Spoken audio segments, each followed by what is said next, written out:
Good morning, everybody. It is day 2 for E3. We are on the show floor, and people are going to start streaming in here any minute to get playing on Uncharted 3, on Twisted Metal, on Warhawk, Starhawk even, and PlayStation Vita. So I'm very happy to be joined right now by the Senior Vice President of Product Development for Sony Worldwide Studios. I think that means you're responsible for everything that we see here. Yeah. Scott Rohde. So Scott, you were on stage just a couple of days ago. Yeah. We got to really, you've been the guy that when we show all the different games on PlayStation Vita, you're the one introducing it. You've sort of, well, tell us exactly what you do with the different developers. Well, I mean, we have many different developers within Worldwide Studios working on all these great Vita titles, right? So it's been a really big thrill for me to work on this for such a long time, right? And not only working on with our first-party studios, but also helping to evangelize this machine to all our third-party partners, and that's been a really fun task as well. What's been the response? Like, we know what the fans have been thinking, and it's been pretty good, especially when they found out that it would be $249 to start. Tell us what the developers are saying when they first saw Vita. Absolutely fantastic. It's been almost the same response every single time, right? So I'll walk in, I'll show them this device, and the first thing they do when they pick it up is they say, wow, it's a lot lighter than I thought it was going to be, right? And of course everyone raves about the fact that it has 2 analog sticks, and they say thank you, thank you, thank you for that. They rave about the screen, and then we start showing them demos, right? And they start to get it. They start to understand, how the back touch really makes a big difference and gives the designers a whole toolbox to work with. And you can just start to see the gears turning, and they get really excited about the possibilities for this machine. Now, we've seen a lot of creative uses, and I know a lot of the hardcore gamers, and I do consider myself one of them. I was born with sticks in my hand, and touch is sort of like, but finding myself, good usage. Like, for instance, we have Virtua Tennis right over here, and it was like, what, touch on a tennis game? I don't know about that. And they were like, how about this? Why don't you use the left stick to move your player around, and then you can use your right hand to use on the screen to set your shots. Or vice versa, you can move the guy around with your finger and use one of the buttons to do the shots. You can really do it whatever way you want. And that's a really good example of what every single developer is saying. I mean, again, the gears just start turning and they say, wow, we could do this, or we could do that, or we could do this, right? And they get really excited. So again, I mean, you've had people even starting to take it this way and say, hey, you hold one controller, I'll hold another, I'll use some touch here, like that. All sorts of really interesting ways to use this machine. Yeah. So let's go back even a step further. When the machine itself was getting developed, I was talking with John Garvin and Chris Reese from Sony Ben. They're making Uncharted Golden Abyss. Yeah. They said that actually the engineers came to them and said, what do you want to see? Yeah, and this is a really great, collaboration between all these great, brilliant engineers at SCEI and all the teams at Worldwide Studios. So exactly what John and Chris told you, that's exactly what happened with many developers. Of course, John and Chris and Ben's studio were way out ahead of the curve, developing Uncharted the whole time, and they did. I mean, the first thing every developer on the face of the planet said was, give me 2 analog sticks, right? That was the #1 thing. Then, at one time, this screen was smaller, right? It was a lot smaller because we thought maybe it'd be cooler to have something that you could just slide into your pocket. But everyone started thinking about the possibilities of a larger screen, and then the developers started getting really excited. Then the back touch came into play, and people started to realize, especially on that Uncharted team, that let's say you were holding an object in the Uncharted world, you could really feel like you were holding an object. On the front, on the back, with the motion sensors, it was like you were holding something, holding it up to the light as I yank the audio cable. Basically making you feel like you're part of the world, right? And that's something that we really wanted to bring to life with Vita. So, a thing that I think I'm perhaps most excited about is the idea, and I really feel like portable gaming, since it started, I don't know, 20 years ago, the ultimate goal was to be able to have that same experience that you have at home wherever you go. And there's a couple of different ways in which the Vita and the PS3 are going to be able to interact. Can you tell us about that? Yeah, you got a few hours? So I'm pretty excited about that, right? So I'll talk about a few. Talking about games like Mod Nation Racers first, right? On day 1, when that game ships on Vita, all those creations that have been created by the community in the PS3 will be available, and they will work on the Vita on day one. That's so cool. Very, very cool, right? Then we're talking about Ruin, which is another game that was debuted on stage the other night. Play along on the Vita, pause, save to the cloud, and pick up where you left on the PS3. How cool is that? Right? That is, I think, ultimate. I mean, I remember we were flying out to the debut of this machine in January, and we were all just starting to play Mass Effect. It just had come out on PS3, and we're sitting there like, man, I wish I was able to play that on the go. You know, getting that home experience on the go. So, and these opportunities are open to developers and publishers to figure out what works best for their titles. The other thing that I don't want to leave out is with a title like Wipeout, you're literally playing online, some people on the Vita, some people on the PS3. I mean, this is a truly integrated machine, and all that stuff is working today.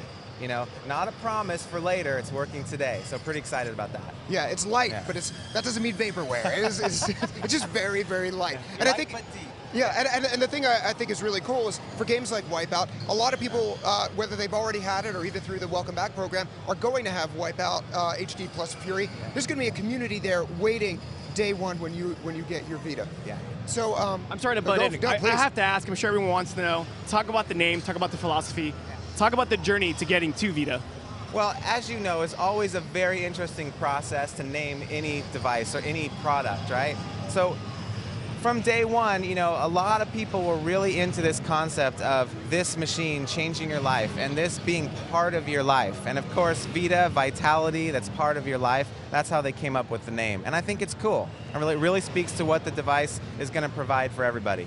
So speaking of life, like right now we're actually seeing some World Cup highlights playing on here. Tell us about this screen, because this screen, it's, we're obviously you're watching through the internet right now, so you can't tell as much, but it is incredibly vivid. It's very Sony. The screen is absolutely ridiculous, right? Again, this is the thing that when I show this to any developer, after they say how light it is, they just freak out about the screen. Seriously, I mean, you're talking the true blacks and the true whites.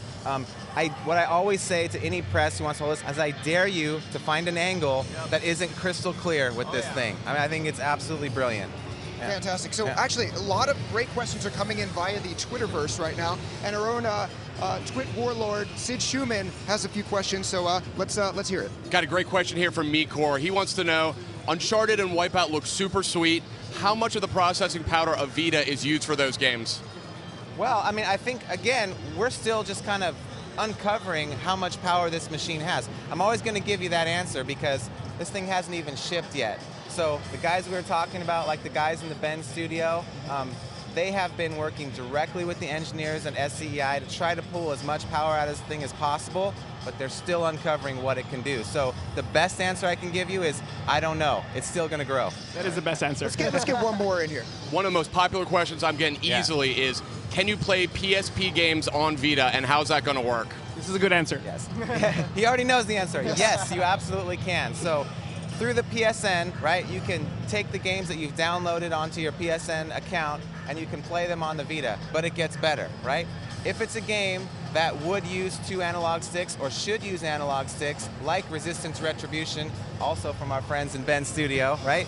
The game will automatically be mapped to the second stick, and the hardware graphic smoothing capabilities will make the game look better than it did on PSP. So very cool. Yeah, we actually saw that a couple weeks ago with Retribution, and it's just a totally different game. Absolutely. It's, you know, a new lease on life. Yeah. So let's talk about the price and what that does, how that excites. It's got to excite the developers, knowing that making it so accessible means more people are going to get to play their game. Yeah.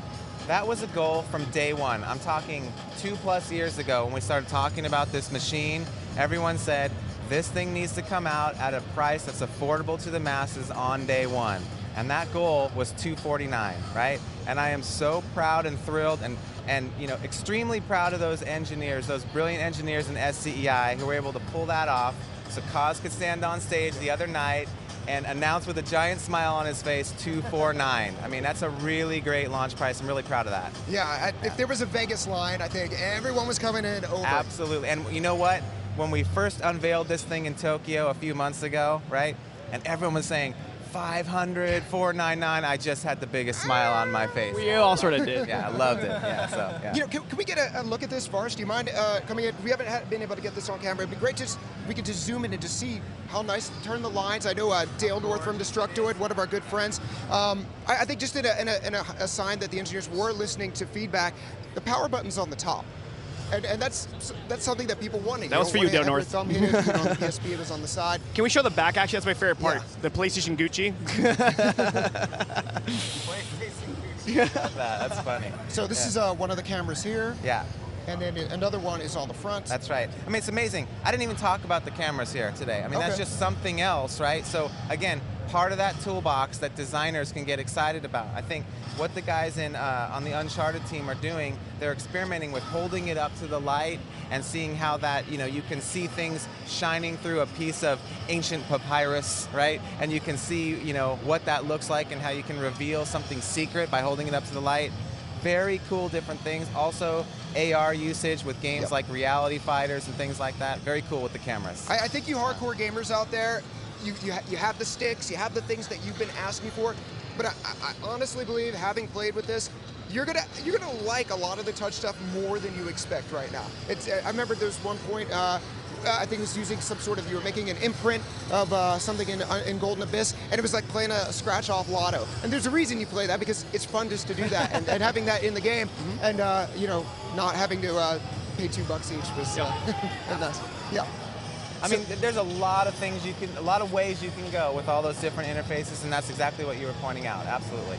So I guess just single thing. Go ahead. I was going to say, I was going to wrap it up, but you've got one more. Single thing you're most excited about right now with Vita. We're here. I was just going to ask that. There's so many things. So, honestly, I am really excited about this back touch, right? And you know why? It's because we've used it a little bit in some of these games, and you're just starting to see developers get creative with it. Maybe using, each different side as like a giant shoulder button, or to use things to simulate, PlayStation Move-like movements with swipes and things like that. It's amazing how intuitive it is to do things on the back touch, and it doesn't it doesn't get in the way of the screen view at all. And there's a lot you can do with that. It's very exciting and very innovative. Scott Rohde, the thing I like about this company is that senior vice president level, in charge of games, you're one of us. You are very clearly one of us. And having someone like that, not a suit, but making decisions like this is really cool. And you and Shu is a hell of a gamer as well, Shuhei Yoshida, and that means a heck of a lot. And I think it shows in the product and in the innovation of our studios, Worldwide Studios. That's a great compliment. I appreciate that. Thank you. Thank you.